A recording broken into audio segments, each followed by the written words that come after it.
Before I start the video, I want you guys to look at this. See, what a beauty, right?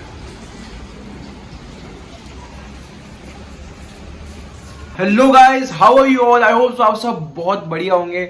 ये जो सावन का मौसम चल रहा है, मॉनसून का मौसम चल रहा है, इसको एक अच्छी तरीके से एक्सपीरियंस कर रहे होंगे। जैसे कि मैंने अभी आपको हमारे यहाँ की ब्यूटी बताई, अरावली रेंज से हम घिरे हुए हैं। हमारा जो अजमेर है, सुबह से बाहर रिम झिम बारिश हो रही है। भाई मैं अजमेर में रहते हुए माउंट आबू का एक्सपीरियंस ले रहा हूँ। सो या लेट इट बी। तो गाइस, बुकर प्राइज जो कि इस साल होने वाले हैं, उसकी लॉन्ग लिस्ट जो है वो आ चुकी है। तो जजेस ने 156 बुक्स में से ये 13 बुक्स लॉन्ग लिस्ट के लिए नॉमिनेट करी है। अब मैं आपको बता दूं लॉन्ग लिस्ट क्या होता है। 3 सिलेक्शन लेवल होते हैं बुकर प्राइज में। फर्स्ट होता है, तो जजेस होते हैं वो सारी किताबें पढ़ते हैं, उनमें से सिर्फ 13 बुक्स को लॉन्ग लिस्ट में ले लेते हैं। उन लॉन्ग लिस्ट की बुक्स को पढ़ के शॉर्ट लिस्ट बनती है, जो कि 16 सितंबर को अनाउंस होगा। शॉर्ट लिस्ट सिर्फ 6 बुक्स की होती है इन 13 बुक्स में से, और जो 6 बुक शॉर्ट लिस्ट होती है, उन शॉर्ट लिस्ट बुक के हर एक ऑथर को 2500 पाउंड्स का एक चेक मिलता है। और फिर वो जो शॉर्ट लिस्ट बुक होती है 6, उनमें से सिर्फ एक बुक को सेरेमनी के अंदर बुकर प्राइज का खिताब मिलता है, जिसके ऑथर को 50,000 पाउंड्स मिलते हैं। तो अगर 50,000 पाउंड्स को आप इंडियन रुपीस में देखोगे तो 50 लाख के आसपास कुछ होता है। और जो बुकर प्राइज है इस साल की, वो 12 नवंबर को अनाउंस होगा कि कौन इन 13 बुक्स में से कौन वो एक ऑथर है जिसको बुकर प्राइज मिलेगा 2024 का। तो आज का वीडियो का मकसद यही है, इन 13 बुक्स जो लॉन्ग लिस्ट में आई है इनके बारे में आपको थोड़ा बताना। सारी फिक्शन बुक है, तो आप पढ़ भी सकते हो, आपको मजा भी आएगा। अगर आपको इनमें से कोई भी बुक का सिप्नोसिस है जो मैंने डिस्क्राइब करा वो अच्छा लगा, तो आप अभी खरीद के पढ़ सकते हो। That's the main motive of this video. तो let's start. The first book is Wandering Stars by Tommy Orange. Wandering Stars है, इनके ऑथर का नाम है टॉमी ऑरेंज। अच्छा, काफी ऑथर्स के नाम में मिस प्रोनाउंस भी कर सकता हूँ, क्योंकि भाई इंग्लिश ऑथर्स हैं, अलग अलग कंट्री के हैं, तो नाम तो ये स्टोरी है एक सैंड ग्रीक मैसेकर के सर्वाइवर की, जिसका नाम होता है स्टार, और उसको प्रिजन में बंद कर लिया जाता है और उसके ऊपर जबरदस्ती क्रिश्चियनिटी थोपी जाती है, उसे इंग्लिश पढ़ाई जाती है उस प्रिजन के अंदर। आफ्टर सम जनरेशन, जब उसका बेटा, स्टार का बेटा चार्ल्स को स्कूल जाता है, तो वहां पे उसको बहुत ज्यादा ब्रूटलाइज करा जाता है और उसको बहुत ज्यादा ऐसा बोला जाता है कि तेरा रिलीजन कुछ और है। और इसी के रिलेटेड ये जो है स्टोरी घूमती है। चार्ल्स अपने दोस्त के साथ में एक ऐसा मूवमेंट चालू करना चाहता है, जिसके थ्रू वो ये सारी जो डिस्क्रिमिनेशन है, ये बेकार चीजें इनको हटा सके। तो इसी के अराउंड ये बुक घूमती है। The second book is wild houses by Colin Barrett. Okay, ये स्टोरी है एक ऐसे टीनेज बच्चे के बारे में जिसको किडनैप कर लिया जाता है उस बच्चे के भाई के दुश्मनों ने। मतलब फॉर एग्जाम्पल, अगर मेरा कोई दुश्मन है तो मेरे छोटे भाई को कोई किडनैप करके ले गया, अब मैं उसको रेस्क्यू करने जा रहा हूँ। और मेरे छोटे भाई की जो गर्लफ्रेंड है उसको भी इसके बारे में पता चल गया, तो वो भी मेरे साथ में रेस्क्यू करने जा रही है। तो इसी के अराउंड ये बुक घूमती है, वाइल्ड हाउसेज। मैं तो इस बात से अचंभित हूं कि मेरे छोटे भाई की गर्लफ्रेंड है। The third book is held by Anne Michaels, ANNE Michaels. This is a story about a protagonist John, जो कि एक धमाके के अंदर, एक वॉर फील्ड के दौरान एक धमाके के अंदर अपनी याददाश्त खो देता है। और जब कुछ टाइम बाद वो अपने होम टाउन वापस आता है, तो उसको कुछ याद नहीं रहता कि वो कहाँ से है, क्या करता है। बट वो अपने होम टाउन आके एक फोटोग्राफी का एक बिजनेस स्टार्ट करता है अपनी किसी लड़की के साथ में। बट जब वो फोटोज क्लिक करता है तो उन फोटोज में उसको उसकी हिस्ट्री दिखती है। उसकी हिस्ट्री उसको कुछ बताना चाह रही है, कि 4 जनरेशन के पीछे की हिस्ट्री उसको कुछ ना कुछ बताना चाहती है, उसे ऐसा लगता है। और बट वो उसको समझ नहीं पाता है, और उसी के अराउंड ये मूवी घूमती है, अपनी हिस्ट्री को, अपनी पिछले 4 जनरेशन की हिस्ट्री को जानने में। तो ये काफी इंटरेस्टिंग साउंड कर रहा है। आई डोंट नो अगर मैं आपको ज्यादा इंटरेस्टिंगली समझा पाया हूं नहीं। अच्छा, मैं बता दूं, सारी बुक्स के लिंक्स डिस्क्रिप्शन में, वहां जाके खरीद सकते हो, देख सकते हो, पढ़ सकते हो।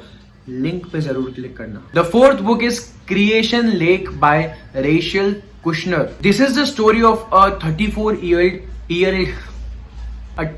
Year old American undercover agent, लड़की होती है, जो कि फ्रांस भेजा जाता है, जिसको वहां के जो एक्टिविस्ट हैं उनकी इंफॉर्मेशन कलेक्ट करने के लिए उस लड़की को फ्रांस भेजा जाता है। तो उसके ऊपर ये बुक है, क्रिएशन लेक। अगर आपको ऐसा थ्रिल और ऐसा एजेंट वेजेंट की पढ़ने का मन है, तो आई होप सो आपको ये पढ़नी चाहिए, क्योंकि बुकर प्राइज के लिए अगर लॉन्ग लिस्ट के अंदर कोई बुक आती है, तो भाई जजेस ने 5, 6, 7, 8 जजेस होते हैं, बड़े बड़े ऑथर्स और अलग अलग फील्ड के वो जजेस होते हैं, वो पढ़ के इन बुक को शॉर्ट लिस्ट करते हैं, लॉन्ग लिस्ट करते हैं। The fifth book is this strange eventful history by Claire Messud. Okay, जब पेरिस को जर्मनी जीत लेता है, जब ऑफ कोर्स हिटलर के हाथ में जर्मनी थी और वही हरकतें कर रहा था फालतू की, तब पेरिस पे इन्वेड करके उसको जीत लेता है। तब एक पेरिस का सोल्जर होता है जो कि नेवी सोल्जर होता है, वो अपनी फैमिली से विदा लेकर जाता है कि मुझे लड़ने के लिए जाना पड़ेगा अपनी जगह को बचाने के लिए। तो वो वहां अपने परिवार से वादा करके जाता है कि one day we will meet again, one day हम वापस यूनाइट हो जाएंगे। देन उसी के ऊपर ये स्टोरी है कि क्या उस नेवी ऑफिसर की जर्नी रहती है, क्या पीछे से उसके परिवार वाले बचते हैं या नहीं बचते हैं, और क्या सब कुछ रहता है। यही सिप्नोसिस दे रखा है इसका। And if you love to know about more about that Germany attack वाली हरकत, और you wanna read something like that, go for it। ये बाल है ना मेरे लंबे हो गए और बहुत परेशान कर रहा है, sorry about that. The sixth book is playground by Richard powers, और इस बुक का सिप्नोसिस मुझे पर्सनली समझ नहीं आया अभी। This is because of the English और because of the bad explanation, मुझे समझ नहीं आया इसका सिप्नोसिस और इसके बारे में जो भी डिस्क्राइब करा गया है बुक के बारे में। तो आप लिंक पे क्लिक करके ये सिक्स्थ बुक प्लेग्राउंड है उसका सिप्नोसिस पढ़ सकते हैं। समझ में आ जाए तो मुझे भी समझा देना। Let's move to the seventh book which is Enlightenment by Sarah Perry. So this book is a story about two friends जो कि बहुत अच्छे दोस्त होते हैं, बट क्योंकि प्यार आ जाता है दोनों की जिंदगी में तो वो अलग हो जाता है। बट आफ्टर 20 ईयर्स उन दोनों का ब्रेकअप होता है और वो वापस से एक जगह पे मिलते हैं। और वो दोनों शुरुआत से चाहते थे कि हमें वर्ल्ड को एक्सप्लोर करना है, एक नई चीजें देखनी है। तो जब वो 20 साल बाद वापस मिलते हैं तो वो एक नए प्रोजेक्ट पे जो कि एस्ट्रोनॉमी से रिलेटेड होता है उस पर काम करना शुरू करते हैं और कुछ अच्छा निकालते हैं उसमें से आउट ऑफ इट। ऊपर से मोटा मोटा बताया तो यही है इसका, बट अंदर बहुत अच्छी स्टोरी हो सकती है। मैं बस सिप्नोसिस बताता हुआ चल रहा हूँ आपको। Now the eighth book is, ये मुझे काफी इंटरेस्टिंग बुक लगी। अगर कभी टाइम मिला, पैसा मिला तो मैं जरूर खरीदूंगा। The book is Orbital by Samantha Harvey.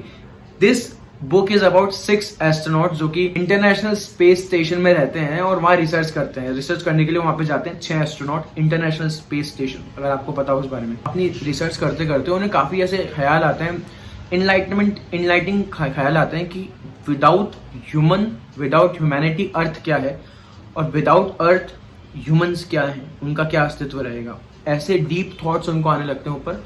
और उनमें से एक एस्ट्रोनॉट को ये पता भी चलता है कि उसकी मम्मी जो है उनकी डेथ हो गई है, तो उसके ऊपर उसका कैसा रिएक्शन रहता है, क्या वो वापस जाने की बातें करता है नीचे अर्थ पे या क्या रहता है, और ऊपर की लाइफ कैसी होती है, इंटरनेशनल स्पेस स्टेशन की लाइफ कैसी होती है, वो लोग कैसे रहते हैं, सब कुछ आई थिंक इसके अंदर। मैं बहुत क्यूरियस हूँ ये सब जानने के लिए।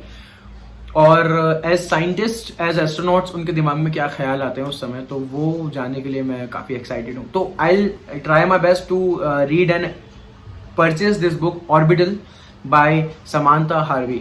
The 9th book is James by Percival Everett. तो जब एक एनस्लेव्ड पर्सन को पता चलता है, जिसको स्लेव बना के रखा हुआ है, कि उसे कुछ ही दिनों में बेचा जाने वाला है और उसे पता चलता है कि वो अपने परिवार से, अपने बच्चों से दूर होने वाला है, तो वो पास के एक आइलैंड में छुप जाता है कुछ दिनों के लिए, जब तक उसे प्लान नहीं पता चलता कि वो आगे क्या करेगा, भागने का। ऑन द अदर हैंड हक नाम का एक लड़का होता है जो अपनी फेक डेथ दिखाता है, क्योंकि वो अपने बाप से बहुत दुखी होता है, जो कि बहुत बेकार होता है, ब्रूटलाइज करता है उसको, बार बार मारता है, बहुत ही वायलेंट बाप होता है उसका। इसी स्टोरी के चलते हुए वो दोनों एक राफ्ट के अंदर मिसिसिपी रिवर के थ्रू एस्केप करने की कोशिश करते हैं, जो कि बहुत डेंजर होता है उन लोगों के लिए। उनकी ज़िंदगी में डेथ भी आ सकती है, उनकी ज़िंदगी के अंदर आगे अच्छे रास्ते भी आ सकते हैं। तो वही जानने के लिए आपको एक किताब पढ़नी पड़ेगी जिसका नाम है James. So the next book is 10th book is the Safekeep by Yael van der Woerden. So after world war 2 जब इजेबेल नाम की एक लड़की वापस अपने होम टाउन आके रहने लगती है, अपनी उस माँ के घर में जो कि अब इस दुनिया में नहीं है, वो वहाँ अकेले रहने लगती है और अपनी ज़िंदगी वापस नॉर्मल तरीके से शुरू करती है।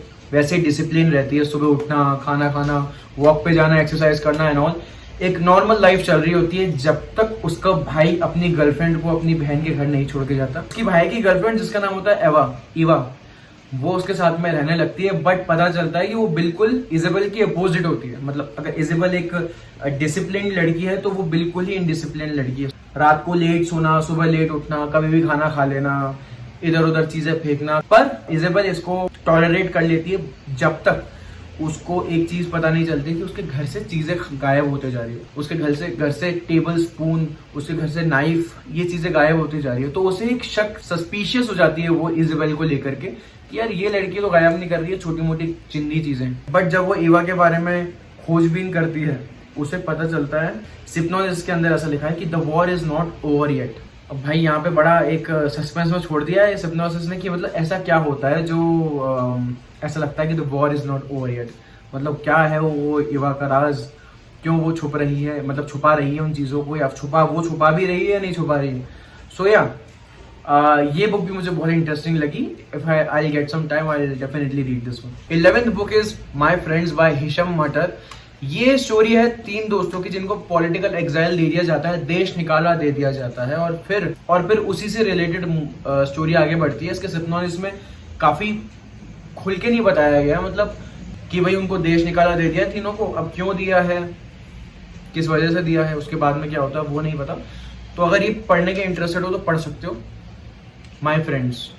The 12th book is Stone Yard Devotional by Charlotte Wood. तो it is a story of a middle age women जो कि सिडनी छोड़ के अपने होम टाउन आके रहने लगती है वापस से, और वहां पे वो एक ऐसे लोगों के साथ में रहना स्टार्ट करती है जो बहुत स्पिरिचुअल लोग होते हैं ना, वैसे लोगों के साथ में। बट द कैच इज वो खुद स्पिरिचुअल नहीं होती, वो भगवान में मानती नहीं, एक एथियस्ट होती है।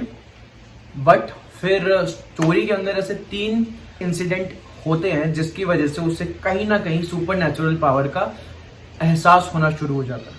वो 3 ऐसे कौन से इंसिडेंट है वो आप इस किताब में पढ़ोगे, Stone Yard Devotional. So the 13th book is Headshot by Rita Bullwinkle. और ये जो किताब है ये एक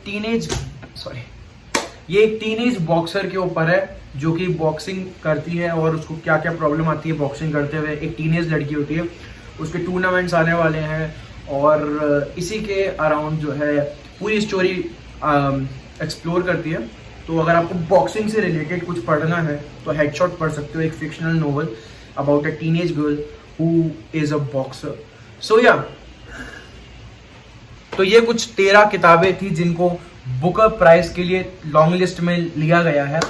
एंड आई होप सो ये वीडियो आपको पसंद आया होगा। शॉर्ट लिस्ट जो होंगी वो इनमें से होंगी, तो उनके लिए पर्टिकुलर वीडियो बनाने की मुझे ज़रूरत नहीं होगी। But let me tell you one thing, अभी मुझे एक किताब, मैंने एक स्टोरी डाली थी जो मुझे सिर्फ 100 रुपीज़ की मिली। वो कैसे मिली, वो 250 रुपये की किताब है अमेजोन पे। एक्चुअली हमारे पास में मुझे एक जगह पता चली है जहाँ पे ओपन बॉक्स डिलीवरीज जो होती हैं, जिनको रिटर्न कर दिया जाता है माल, वो वहाँ पे चली जाती है और 50% डिस्काउंट के अंदर वो किताबें बेची जाती हैं। तो मुझे वहीं से मिली। अभी उनके पास और स्टॉक भी आ सकता है, तो मैं वहाँ पे और जाऊँगा, देखूंगा कौन सी सस्ती किताबें उनको खरीद लूँगा। शांताराम जैसी किताब वहाँ पे सिर्फ 250 रुपये की मिल रही है, जो कि 500-600 की किताब है। तो शांताराम जैसी किताब, थोड़ा सा उस पर डस्ट हो रहा है, वो मैं साफ करके ख़त्म कर देता हूँ। बट या it's a great thing I discovered अभी, और वो 2 साल से ये काम हो रहा है, मुझे अब पता चला। बट ठीक है, मैंने उनसे नंबर ले लिया कि आपके पास जब भी किताबों का नया स्टॉक आए please contact me first, I will be the one to purchase everything. So yeah thank you for watching this video this far. अगर आपको अच्छा लगा तो उसको शेयर जरूर करना अपने एक बुक लवर फ्रेंड के साथ में। बुक और प्राइस के बारे में नहीं पता तो अपन ने एक वीडियो बनाई है बुकर और इंटरनेशनल बुकर प्राइस के ऊपर, उसको देख लेना। So thank you for watching this far. मिलते हैं नेक्स्ट वीडियो में, and next video is going to be a great one, I hope so. Bye.